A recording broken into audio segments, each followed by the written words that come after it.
Hi everyone, thank you so much for joining our APAC Masterclass around user management and automation. I'll just give it a couple seconds for a couple more people to join. And also, hi to everyone watching this on demand at a later date. Appreciate you taking the time to join. Just give it a couple seconds.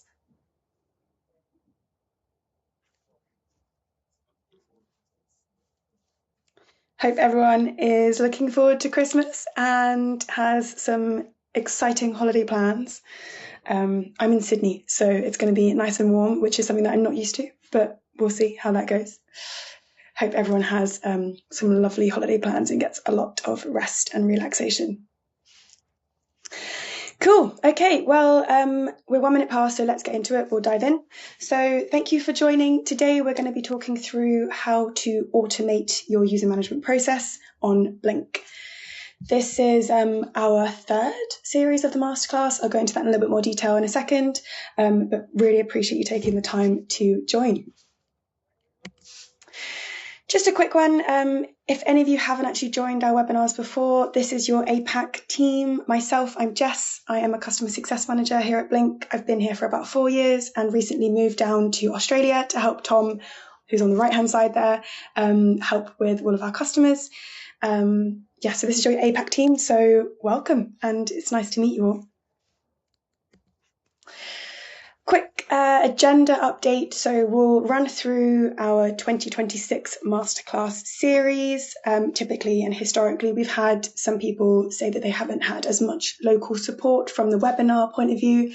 So Tom and I have come up with this Masterclass series to give you a little bit more hands-on local support in your own time zones, which is great. We're also going to run through a really quick roadshow recap. So if some of you don't know, we ran a roadshow a couple of weeks ago where we were on the road and we saw a bunch of our customers and did some workshops with them. So we'll do a quick recap of that.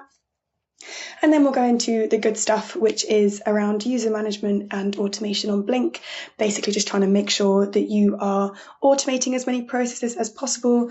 And I guess number one on that list is making sure that your users are managed automatically. If we have time at the end, we can do some Q&A, although we have got quite a lot of slides to get through, so we'll see. If not, you can always ask us questions ad hoc and we can get back to you over email. Lovely. Okay, so our 2026 Masterclass series, this is very exciting for us because we want to make sure that we're giving all of our customers as much support as possible, and that includes having some on-demand support as well. So whilst this gives you the opportunity to join these webinars live, it also gives you the option to watch them back at another time. We'll be doing these every 2 months. So we've already done one on journeys. I did one on surveys and forms 2 months ago. And then in 2026, we're going to be doing simplifying your single sign-on, which basically is around making sure that your hub is optimized as best as possible and that your users can access different third-party systems through Blink. April is going to be around designing your hub with a bit more purpose, so making sure that it's structured in the right way and some best practice designs for that as well. June will be all around driving engagement and fostering that level of recognition and culture in your organization. So we'll talk through that. And then August will be around our amazing Blink IQ add-on that we have available to people, and we'll be kind of walking through a demo of that and showing you how you can use those analytics to drive engagement a little bit better. And then finally, October and December, we thought we'd leave them up to you. So if you have any suggestions or requests or anything that you'd like us to talk about in these webinars, let us know and we'll be happy to take those requests. You can always go back and watch our previous webinars whenever you want to, and I've linked them here in the slide deck as well. Quick roadshow recap. So from the 17th of November to the 28th of November, we did an amazing roadshow where we got to see 13 of our customers in person. It was a great way for myself and Tom to see our customers who we've been talking to in the past, but also our VP of product, Laura, who's on the right-hand side over here. She joined us as well, and she was able to give our customers a little bit of a taster about what's coming up in 2026 in terms of product releases and initiatives that are going on at Blink. We saw 13 customers. We had 34 hours of collaboration and workshops, which is quite a lot when you consider that's over 2 weeks. We saw 29 contacts in person, which is fantastic. And a lot of them were brand new customers, contacts that we've never spoken to before. And overall, over those 2 weeks, we traveled 8,700 kilometers. So only a short distance. It was great fun, and we had a blast. It was very impactful. Great. So the reason why you're all here is to talk about automating your user management process.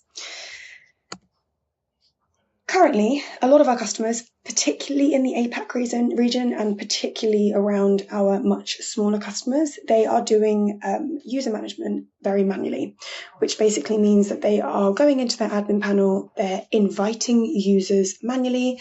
So they'll go onto this section over here, press invite user, and they'll put in all of their details, first name, last name, email address, and add them to the right groups.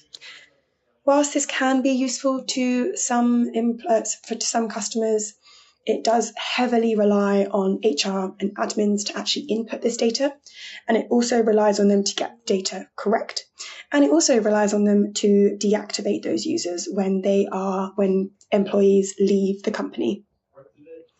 It also can cause quite a lot of issues with any incorrect or missing employee data. And one of the biggest issues that it's caused with a lot of our other customers is that it causes an incorrect seat number in your admin panel. So you're essentially paying for more seats than you need to. So it's always useful to keep this up to date.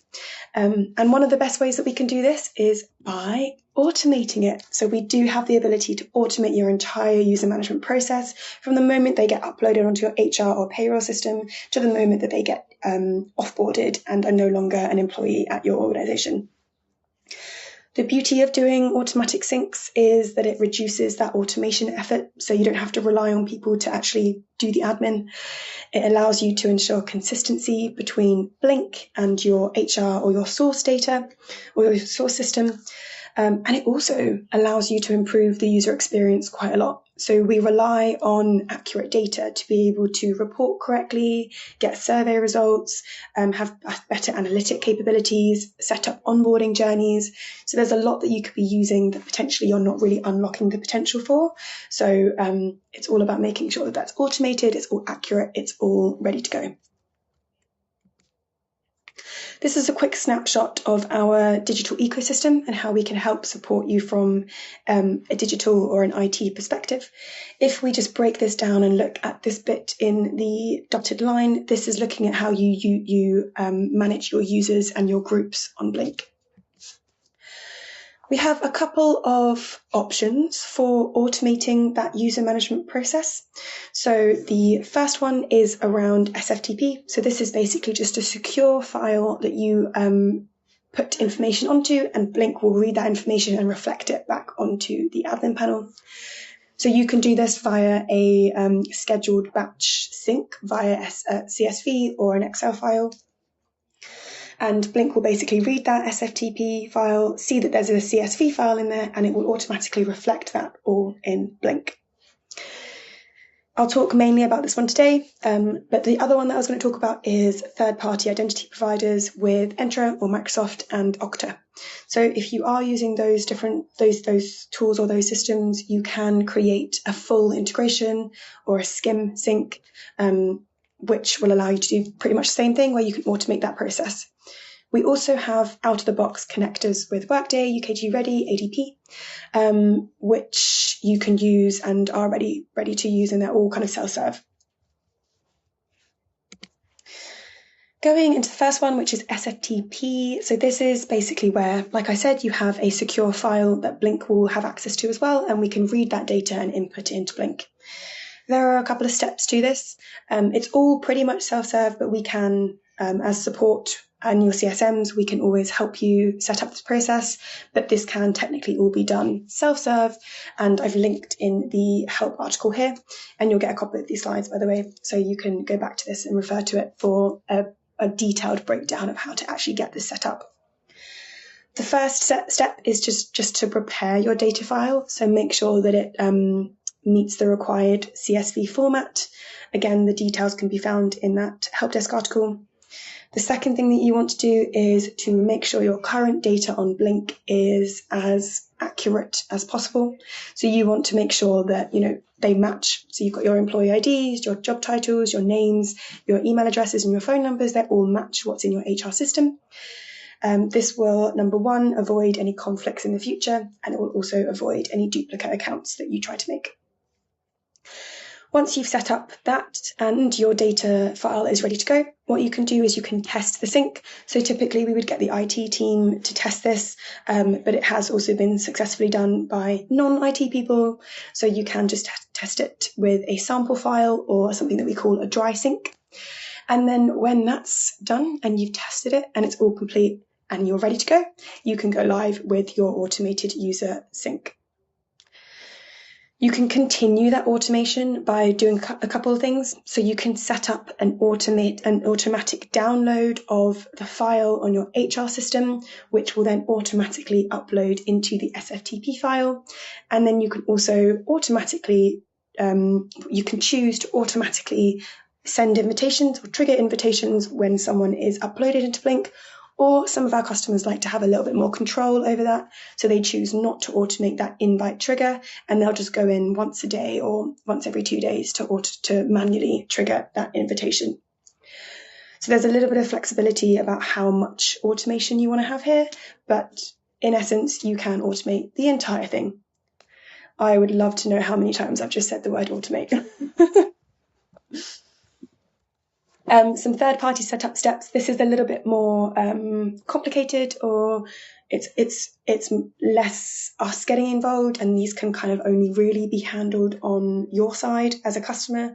So if you're working with Entra or Microsoft or Okta, you will need to set these up yourself, and this is called a SCIM use sync. And again, I've linked those help articles there, so you can refer back to them when you need to.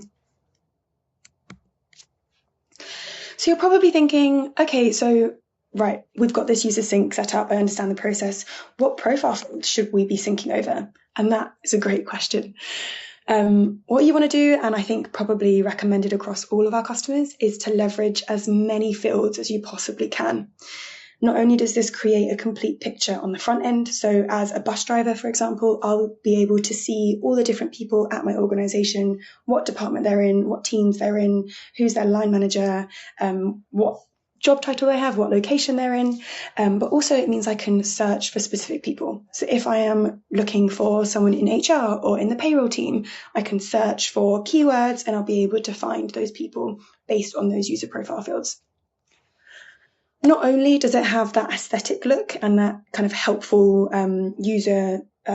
better user experience, it also is critical to have as many profile fields as possible, because in the back end of Blink, we use profile fields for most of our features on Blink. So for example, line manager, if you wanted to set up reporting teams where you have different groups for each of your line managers and all of their direct reports, you would obviously need to have a line manager populated in Blink. We have the ability to trigger manager activation nudges, which is where if a manager is on 50% activation, you can send out nudges to them every week saying, this person, and this person is still yet to activate. Make sure you get to them in person and make sure you can see that they have access to Blink. Employee ID is a really key one. This is how you will allow your employees to access third-party systems through SSOs. So if you wanted to set up a pay slip, a payroll, or an HR SSO, or a uniform ordering SSO into a different third-party system, typically you would use the employee ID to uniquely identify each specific individual to allow them access into their account. Start date can be used for journeys. Company can be used for segregating or differentiating different branding. So if you're quite a big company and you have multiple different entities with different branding, the company field on the user profile is how you're going to differentiate between those brandings.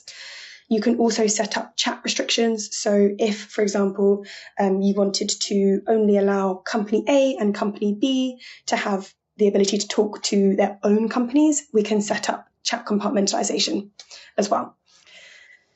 And then for all of our fields, it's useful to have them all populated purely for the fact of having a lot more granularity around analytics. So that's not just in Blink IQ, but also in your standard analytics package as well. but also having your survey results and breakdowns, so you can break down all of your surveys by line manager, location, department, and you can see which areas of the business need a bit more support. And finally, dynamic teams or dynamic groups, and we'll go into this in a bit more detail, but having those fields populated in Blink allows you to automate which groups individuals are added to, and we'll go into that in a couple of slides. It's also worth noting that we do support custom profile fields. So this is the ability for you to record additional data outside of those key default ones that Blink offer. So these can be visible in the user profile, or you can choose to keep them invisible or only visible in the admin panel. And custom fields, like all of our other fields on Blink, can be used to add people to different groups, so they are usable for dynamic teams or dynamic roles. A couple of examples that our customers have been using have been, preferred name, pronouns, birthdays, if you needed a reminder of when your employee's birthday is, shift patterns or schedules, dietary requirements for any events that you're hosting, for example, work number extensions, license status, employment types. So yeah, the list goes on, and you can create whatever you want them to be in the admin panel. So if you're an org admin, you'll be able to set these up. And again, you'll be able to add people to different groups on Blink based on those custom fields. So whilst we've spoken about automating your user management process, a really key element of this, and probably something that goes very, very closely aligned, is your group management. So you can automate that as well. You can either choose to set up an automatic sync with your current groups on Microsoft, for example, or a much easier way of doing this is through dynamic rules. So I'll go into that in a second. But the way that groups work on Blink, so for anyone who doesn't know this, Blink is underpinned by by the group structure. So essentially, whatever you see in Blink, the content on the feed, the content in the hub, what channels you'll be able to join, that is all based on the groups that you are a part of. So we have two types of groups, teams and communities. And for anyone who doesn't know this, I just thought I'd spend a quick minute or two walking through the difference between these two, because communities is a fairly new feature that we have, and lots of our APAC customers aren't utilizing this. So I definitely wanted to spend some time going through this. Like I said, everything that you see on Blink is underpinned by what team you're in, or what group you're in. The difference between a team and a community is that teams are defined by admins. So they're set up in the admin panel, and membership will tend to reflect like an organizational structure. So for example, this will be things like locations, departments, roles, any project groups that you've got going on, your senior leadership team or managers and supervisors. Those are the types of teams that you'd like to see. Whereas communities, they work the same way as teams in that you can share content with communities, but these are more aligned with social elements of Blink. So it allows people to connect with like-minded individuals around social or well-being topics, and these are also discoverable and open to most employees. So the beauty about community is that you can also join and leave those communities whenever you want to, because they are more of a social element. So an example of this could be, pet lovers, buy and sell, marketplace goes down very well in the transport industry, LGBTQ plus communities, run club, women in STEM, that kind of thing, whereby you are kind of fostering that culture of social elements and allowing people to communicate with people who are, have similar interests to them. And like I said, these are all joinable and leavable whenever you need to. So if, you're thinking, I'm having a really bad week, I really want to see some photos of pets in my Blink feed, you can join that pet community and share photos, see photos, get updates. If there are any events going on around pets or whatever you want it to be, then you can join that. But then if you're thinking, this is actually clogging up my feed, or I don't really want to see any more photos of dogs, or I don't want to be involved in the run club anymore, you can just leave that community and you'll no longer see any content that is shared with that community. The difference between the two as well is that users can be added to teams individually in bulk or automatically based on their profile fields. So like I said before, that's the dynamic team section or element. And with communities, they can add themselves independently, but you also can individually add or bulk add people in there too. Great. I've spoken a little bit about dynamic membership rules, and I just wanted to reiterate how important this is for basically showing content on Blink. In my last slide, I spoke about how everything that you see on Blink is underpinned by the team or the group that you're in. So you want to make sure that you are adding people to the right groups when it's necessary. And you can automate that with profile data. So for example, if I am a bus driver in the Sydney depot, I want to be added to the group that is for Sydney bus drivers. The beauty about dynamic membership rules is that it's dynamic, which means that if I am a bus driver who then changes or gets promoted into a supervisor, for example, I will then be removed from the bus driver group and I'll be added to the supervisor group. So all of the relevant content that is targeted to me as a group, I'll be able to see that on the feed and in the hub. And it also just prevents that kind of clogging or noisiness on the feed, which a lot of our customers have reported in the past. It's just because they have kind of one main team where every single person is allowed access into, and everyone has access to the content on that in that group. So differentiating groups and group membership and the content that you share with those groups is really key and really important here. So like I said, the kind of two takeaways from this webinar is just to make sure that you are populating those user profiles, whether that's, automatic user sync, which is something that we would always recommend, or if you would prefer to keep that manual, that's totally fine as well, but just make sure that you're inputting those profile fields where you can, just to have that complete picture. And then when it comes to configuring those rules for those dynamic groups, just making sure that you have those rules set up so that people can automatically be put into the correct groups, and therefore all that content on Blink that you're sharing with all of your teams and your groups, they are shared to the relevant people.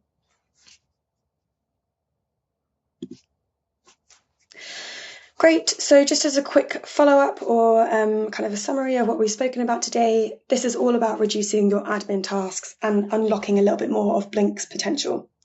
So by having an automatic user sync that reduces your manual admin, it ensures a lot of consistency between Blink and your source system, and it also delivers a much faster, more consistent and improved user experience. Setting up dynamic rules allows for people being put in the correct groups, so they always have access to the right information at the right time. And then that final bit around unlocking that potential, which we've spoken about having more access to those features. So whether that's Blink IQ, reporting, survey breakdowns, journeys, onboarding journeys, there's so much more that you could be doing if you have those kind of profile fields populated in Blink. I will end there. But thank you all so much for joining. I don't think I can see any questions in the Q&A section. If you do have any further questions, just let us know. But thank you so much for joining. It's been a pleasure talking about automated syncs today.